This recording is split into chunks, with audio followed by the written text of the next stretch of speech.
போனை போட்டு அழுறாங்க பாருங்க, அந்த போன் காலை அட்டன் பண்ணாது. உனக்கு போய் இந்த வாழ்க்கை அமைஞ்சிருச்சே, உனக்கு போய் அந்த வாழ்க்கை அமைஞ்சிருச்சே. அப்படிப்பட்டவரிடத்துல நீங்க என்ன பண்ணக்கூடாது? நீ இருந்த இருப்புக்கு உன்னை எப்படிப்பட்ட மாப்பிள்ள கல்யாணம் பண்ணிருக்கணும் தெரியுமா? உன்னை எப்படிப்பட்ட பொண்ணு கல்யாணம் பண்ணிருக்கணும் தெரியுமா? பொண்ணை மட்டும் நீ கல்யாணம் பண்ணிருந்தேன்னா இன்னைக்கு வேற லெவல்ல போயிருப்ப.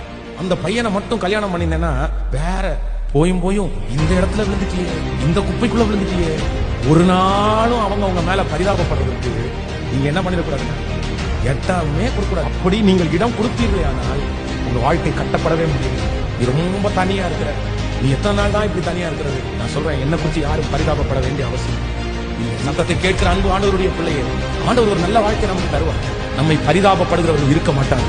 யாரும் நம்மை பார்த்தோ நம்முடைய பிள்ளைகளை பார்த்தோ பரிதாபப்படுகிற அந்த சூழ்நிலையை ஆண்டவர் மாற்றுவார். ஆனா ஒண்ணு மட்டும் ரொம்ப கவனமா இருங்க, உங்களை பரிதாபப்பட்டு குழிக்குள்ள தள்ளுகிற ஜனங்களுக்கு நீங்க என்ன இருக்கணும்னா ரொம்ப ஜாக்கிரதையா